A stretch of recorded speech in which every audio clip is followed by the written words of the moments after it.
मी विजयकुमार महादेव शिंदे. मी आत्ताची जी जिल्हा परिषद निवडणूक आहे 50 चोपडी जिल्हा परिषद गटातून लढवली होती. माझ्या विरोधात चेतनसिंह केदार सावंत पाटील ही निवडणूक लढवलेली आहे. मागच्या पंचवार्षिक योजनेमध्ये यांनी नगरपालिकेमध्ये निवडणूक लढवून जिंकून नगरपालिकेत उपनगराध्यक्षपद भोगलं आणि ते सातत्यानं तेच नाव आहे. ते ग्रामीण भागातील वासूद गावामध्ये त्यांनी सातत्यानं ते नाव ठेवलेलं आहे. जर हे सामान्य मतदाराचं जर चुकून नाव झालं तर ते मान्य करू शकतो. निवडणुका ह्या नगरपालिकेतील लढवायच्या, जिल्हा परिषदेत लढवायच्या. आता पत्नी नगरपालिकेमध्ये आहे, हे जिल्हा परिषदेमध्ये आहे. दोन्ही याद्यामध्ये ह्यांची नावं आहे ती पुरावे सादर केलेले आहेत. निवडणुका ह्या चुकीच्या पद्धतीनं म्हणजे त्यांची जी स्थावर प्रॉपर्टी ह्या सर्व चुकीच्या नमूद केलेल्या आहेत.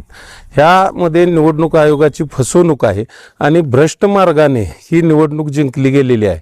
ह्यामध्ये अनेक गोष्टी म्हणजे अगदी पैशाचा वारेमाप वापर झालेला आहे. रस्ते तयार करणं, डीपी देणं. आज बी तुम्ही यूट्यूबला जर बघितलं तर अनेक रस्ते त्याने मुरमाचे निवडणुकीमध्ये केलेले आहेत, डीपी त्याने दिलेले आहेत. ह्याच्यावर कुठलाही अंकुश नाही आणि त्यांनी तर अशा पद्धतीचं जे वागणं केलं की अगदी करोडो रुपयाची उधळणूक करून अशा पद्धतीच्या निवडणुका लढवल्या जातात. ह्या निवडणुकीत त्यांचं निवडणूक रद्द व्हावी ह्यासाठी आम्ही हे पिटिशन दाखल करत आहे. विजयकुमार शिंदे यांच्याकडून या प्रकरणामध्ये म्हणजे चेतनसिंह केदार सावंत जे आहेत त्यांच्या विरोधामध्ये जिल्हा परिषद चोपडीची निवडणूक त्यांनी लढवलेली आहे. त्या निवडणुकीमध्ये त्यांनी भ्रष्टाचार करून सदरची निवडणूक लढवली, जिंकली. या अनुषंगानं जिल्हा न्यायालयामध्ये आज रोजी आम्ही पिटिशन दाखल केलेलं आहे. पिटिशनचे प्रमुख मुद्दे जर आपण विचारात घेतले तर त्याच्यामध्ये 2 स्थानिक स्वराज्य संस्थांमध्ये कधीही कोणत्याही व्यक्तीला त्यांचं नाव ठेवता येत नाही.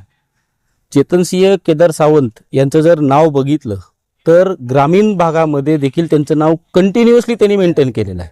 आणि सांगोला नगर परिषदेची 2016ची निवडणूक ते लढले होते, त्याच्यामध्ये ते निवडून आले.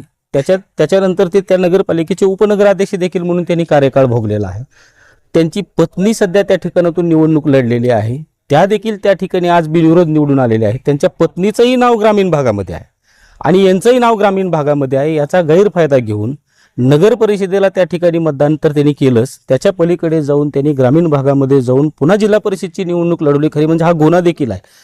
परंतु अशा पद्धतीने इलेक्शन लढवणं, राज्य निवडणूक आयोगाची त्या ठिकाणी मिसलीड करून निवडणूक लढवून भ्रष्टाचरण केलं, 2 लोकल अथॉरिटीला एका वेळेला अशा पद्धतीचं नाव ठेवून निवडणूक लढवणं, त्याच्यामुळं जिल्हा न्यायालयामध्ये आम्ही पिटिशन केलेलं आहे. त्याच्यामधला एक ग्राउंड आहे. प्लस त्यांनी त्यांचं जे आसेट आहे शपथपत्रामध्ये दिलेलं, त्यांच्यावरती असलेली कर्ज, त्यांची असलेली मिळकत, त्यांच्या कुटुंबाची असलेली मिळकत ही परिपूर्णपणे त्यांच्या त्या शपथपत्रामध्ये नमूद केलेली दिसून येत नाही. 2 शपथपत्र आम्ही ज्या वेळेला कम्पेअर केलं आणि पाहिलं तर त्याच्यामध्ये आम्हाला असं दिसून आलं की 2 शपथपत्रामध्ये देखील बराचसा फरक आहे. त्याच्यामुळं या ग्राउंडवर देखील आम्ही त्यांच्या विरोधामध्ये जिल्हा न्यायालयामध्ये ही निवडणूक याचिका दाखल केलेली आहे आणि त्याच्यामध्ये आम्ही आता पुढे कारवाई करणार आहोत.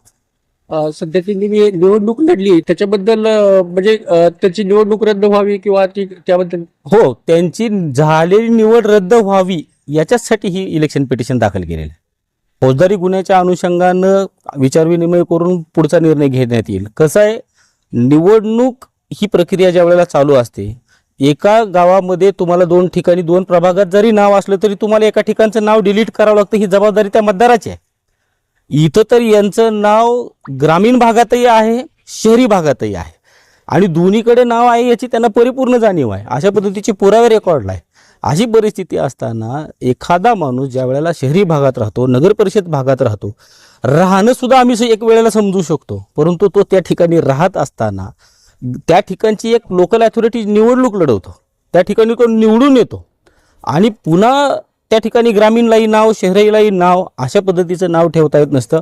अनोनी राहणं गोष्ट वेगळी, पण याच्यामध्ये काही कागदपत्र जर बघितले त्या अनुषंगानं मतदार यादीमधले नावं, त्यांनी भरलेले नामनिर्देशन पत्र, त्यांनी केलेलं मतदान, या सगळ्या जर गोष्टी विचारात घेतल्या तर हे भ्रष्ट आचरण आहे त्या ग्राउंडवरती. प्लस त्याच्यामध्ये आणखीन वेगवेगळे काही आम्ही बरेचसे ग्राउंड घेऊन हे इलेक्शन पिटिशन न्यायालयात दाखल केले. आमची मुख्य मागणीच ही आहे आजच्या घडीला की त्यांची झालेली निवड या ठिकाणी रद्द करावी आणि त्या ठिकाणी नवीन निवडणूक लावावी.